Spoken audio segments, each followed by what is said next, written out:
QuickBooks Online 2022 Bill Form. Get ready because it's go time with QuickBooks Online 2022. Here we are online in our browser searching for the QuickBooks Online test drive, opening up the QuickBooks Online test drive, verifying that we are not a computer. And now we are in the sample file for Craig's Design and Landscaping, holding control down, scrolling up just a bit to get to that 125. We're also opening up the free 30-day test drive file, which you might not have access to, but looking at the business view as opposed to the accounting view on the left-hand side here. I'm going to go back to then Craig's Design and Landscaping. I'm going to get in the habit now of opening up the financial statements, which I would like to have in two tabs over here, balance sheet and income statement, and then have the first tab to use for navigation. So I'm going to put my cursor on the icon of the tab up top, right click on it and duplicate that tab. As it's thinking, I'm going to go back to the tab to the left, right click on it and duplicate the tab again. And then in the second tab, I'd like my balance sheet to be open. So I'm going to go down to the reports on the left-hand side to open that balance sheet. Going to scroll down to the favorite reports, which will always basically have our balance sheet and the income statement because those are the financial statement reports, so they're pretty much the favorites. And we're going to change the date range from 01/01/21 to 12/31/21 and run that report to refresh the dates. Then I'm going to go to the tab on the right-hand side to the far right. We're going to go back to the reports on the left-hand side. We're looking for the other favorite report, that being the income statement, the major financial statement report, otherwise known as the profit and loss, sometimes called the P&L, profit and loss. Date range change from 01/01/21 to 12/31/21. Run that report. So there is our balance sheet and our income statement. And then we're going to go back to the first tab, which is going to be basically our data input tab. We're focusing now on the bill type of form. So you can get to the bill form by going to the plus button here, and we're in the vendors area because we ultimately are purchasing goods and services from somebody else, which we could name a vendor. And instead of paying for them directly, meaning if we get a bill for something like the telephone bill or something like that, we're not going to enter it as a check or pay it at that point in time with a check or expense form, but rather enter it into the system as a bill. Therefore, the bill for us has a specific meaning with regards to the data input form. The bill isn't even the document that we get. Remember, the document that we get that might come from the utility company or whatever we're getting the bill from. It might say invoice on it because to them it's an invoice, but to us, with regards to the accounting software, we're on this side of the table, it's a bill to us. But even more than that, even a step further, we could pay that bill that came from someone else, a vendor, with a check form or an expense form. That would be what we would do on an accrual basis. But instead, we're putting it in as a bill. So the bill form means accounts payable is going up. So when you think about bill form with regards to a data input form as opposed to common language, where it's going to be an increase to the accounts payable type of form. You could get to it here. We can also get to it by going to the expenses area, which is basically the vendor center, if you're used to that terminology. And we've got the data input forms here as the bill form there as well. You can also consider this with regards to the flow chart. With the flow chart we had on the dashboard, we got the flow chart here, which is the money out, which they have the pay bill. If I go then to our flow chart in my document, this is the one from the QuickBooks Online. If we look at the desktop version, we're entering the enter bill here, and then of course we'll enter the pay bill. The enter bill is simply going to increase the accounts payable. The other side is going to be going to whatever account it's going to, if it's the utility, telephone expense, or for the purchase of something like inventory, property, plant, and equipment. And then we're going to pay it, which is in essence just a check form, meaning the form that's decreasing the checking account, but a special check form, which we're going to label pay bill, indicating that it will be decreasing the accounts payable. So that's the flow that we have, and that will be an accrual kind of concept. If we're not using an accrual concept, we wouldn't be entering the bill, but rather when we receive a bill, the actual physical bill or electronic bill, we'll just simply pay it with the check form or an expense type form at the point in time that we get it. So this is, the accrual component where we're entering it into the bill system. So then if I go and I enter the bill into the system and I go to the balance sheet, if I go to the balance sheet here and I scroll down, we know that there's going to be an increase to the accounts payable. Scrolling down to the accounts payable, here it is. I'm going to click on the accounts payable, and we'll see if I close the hamburger, it's always going to be going up with a bill type of form. So the accounts payable transaction detail, this is in essence the general ledger for the accounts payable, meaning it's going to give us the detail by date, in order by date. It has far less types of transactions than does the cash account, because it really just goes up with a bill. It's going to increase the accounts payable, and the other side is going to be going to the other side's going to go down with a pay bill, which is in essence, as you can see, a check type form. So let's look at one of these bills. I'm going to deconstruct it by drilling down. Notice we're going to the end, the thing that has been created, which is going to be the balance sheet. And now we're drilling down to the source document, including the general ledger, that transaction detail, and then down to the bill. This would be the data input form. So what has been data input in order to construct then the balance sheet? We've got the vendor. The vendor is who we're going to pay. So when we think about the term vendor, that's something that we're purchasing goods and services from. We've got the mailing address, which may or may not be necessary when you actually pay people, because many of the vendors, you might just be paying like the phone bill, and all I really want to know is the vendor name so that I can enter the transaction. The term means how soon we need to pay them. So when I enter the bill, I want to have some kind of term that will show us when the end date will be, which will then be calculated automatically, because we'll have the due date will be 30 days from the bill date in this case. That will be useful because that will allow us to sort when the bill is going to be due. In a cash management type of strategy for accounts payable, our goal is to try to pay as late as possible, hold on to our cash as much as possible. That might not be something that's as important for a smaller type of business, but as you get more and more transactions, if you work into a large business, the ability to hold on to your cash a little bit longer becomes more and more important as the number of transactions increases. And so therefore that due date is going to be important, and sorting our bills will then be more and more important as we have more transactions from a cash management strategy. And then down below, we've got these two tags down below. We've got the category and we've got the item.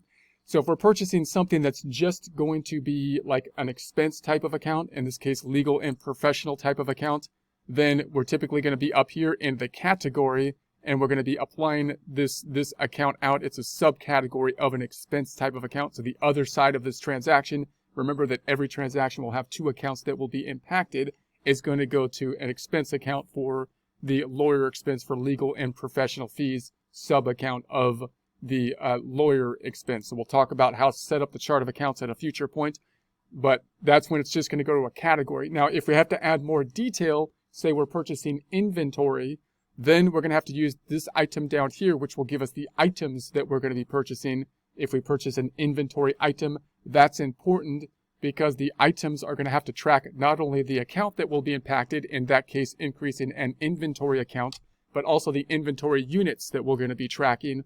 So we'll get into items and how the items will be used in the future. So a bill going to increase the accounts payable. The other side is going to be going to whatever account we assign it to, either an expense account, or it could be that we purchase equipment, which would be an asset account, or inventory, which means we're going to be using an item, which will also impact the subledger. So I'm going to close that back out. And so there is our bills. And then of course we're going to pay the bills, which will decrease the accounts payable. I'm going to scroll back up to the bar up top. So we'll get to the hamburger, open the hamburger. I'm going to hit the transaction report back to the report. Remember, I'm not going to hit the back button here, but rather I'm going to hit the back button, which will take us back to the prior report, which was the balance sheet report. I also want to take a look at the balance of the accounts payable, the 160267. Remember that every form is going to have an impact on the accounts payable, but I also want to know that accounts payable, who we owe by who we owe, the vendors that we owe. We can check that a few different ways. We can open another report, for example. So I'm going to right click on the tab up top so I can open another report, duplicate that tab. Let's go down to the reports on the left-hand side. So I'm going to open up another report here, and we're in the standard reports. We've got the business overview information, and then we've got the who owes you money, and then we've got the sales and customers, and then what you owe. So we're looking at outflows and who we owe money to. So we're going to be down here. These reports in essence will be supplementing in some way generally the accounts payable type of account. And I want to list out the accounts payable by who we owe. So I'm going to take a look at the vendor balance detail report. So let's take a look at the vendor balance detail report. This is kind of one of the more straightforward types of subsidiary ledgers. I would call this like a subsidiary ledger report, noting that all other reports basically will be supporting some line item or multiple line items on the balance sheet. This one's supporting, in essence, the line item that's going to be on the accounts payable. And so now you've got the people that we actually owe and the open bills that are outstanding. If we change the date range up top, I'm going to make a custom date range as of 12/31/21 at the end of 12/31/21. And so there we have the people that we owe. It's kind of freezing there. We've got the 160267 as the total. That then should match if I go back to this tab, which has our balance sheet. And let's make this a little bit larger. It's the 160267 here as well. So that sub report should always tie out. And QuickBooks will kind of force you to tie out by making every time I enter something into accounts payable. So if I'm going to close the hamburger. If I enter something into accounts payable, I have to assign typically a vendor so that QuickBooks can then create the subsidiary ledger and give you that more detail breaking it out by vendor. Now this other information, this added information breaking out the accounts payable by vendor, if I go back to the first tab, and I'm going to hold control down and scroll back down to, let's make it to that 125%, is also in what I would call the vendor center or the expenses tab. So in the expenses tab on the left-hand side, we can also, I'm going to close the icon on the left-hand side. We can sort in the expenses tab by the types of forms that we have by hitting the drop down. We can take a look at the bills. So these are all the bills. I'm going to apply that. So now we've got all the bills, and we can search for the open bills by hitting the filter drop down. We can look for the open bills, and then status as open, and we can apply that out. So that will be a useful strategy to look for the bills that are open. And we can also basically hit the filter and say, I want to look at the bills that are open and they are past due. So we want the overdue bills, the ones that we need to pay immediately. And so then we've got that kind of breakout as well. You could close the filters out in the filters. You can also close them here. You could clear the filters thusly. We can also then go to the vendors section. So if I go to the vendors, this is going to break out who we owe. So we've got all the vendors that we owe, which gives us a nice little balance on the right-hand side. Once again, we might want to look at the vendors that we have open bills to. So here's the open bills that we have vendors. We could sort right there, which is basically just a filtering option. And then we can also filter by the overdue bills this way. We can go into that particular vendor and look at the detail of that vendor and see the detail of the transactions that have been, put in place. We could also see that vendor's detail on the right-hand side, their actual data input detail on the right-hand side. Going to go back to the left. If I want to go back to the prior screen, I'm not going to hit the arrow up top, but instead going to hit this little icon on the left. And if I want to go back to the prior screen, I got this vendor item to the left. You want to try not to be hitting this up button up top because that's not part of the website. It might work, but you don't really want to get used to that. Typically, everything will be within the website to build it, not having to go outside basically to the browser, and that will usually optimize the way you're going to be navigating because it'll be built into the system. Now, if I go to the tab to the right here, let's go to the next tab to the right, and let's open up another report. I'm going to move this one to the left. So now I've got my data, and I got another kind of data one that I can play around with. I'm going to open up the hamburger. The other thing you could go to is if I hit the new button and I was going to pay the bill, which we'll talk about later, we'll enter the pay bill item.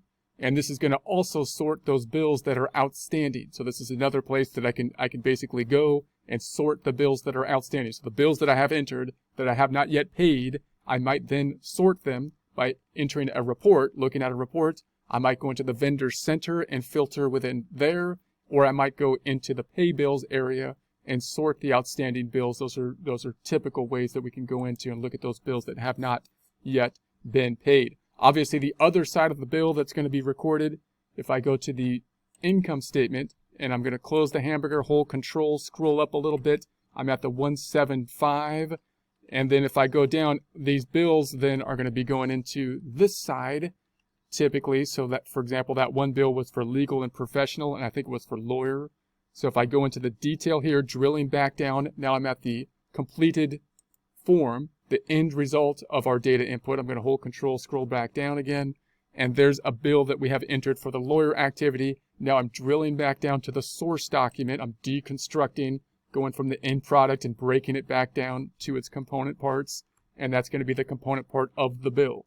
So the bill made the financial transaction in this case, which was an increase to the expense account, which decreased net income, and the other side increased the accounts payable, which is a liability account that we're going to pay later, and it also gave the detail of breaking out the information by vendor, allowing us to have a subsidiary ledger, breaking out who we owe by vendor, which we can see in a subsidiary type of report, vendor balance detail, vendor balance summary, and we can also see it in the pay bill form or section where we can list the forms, and we can see it in the vendor center supporting that information.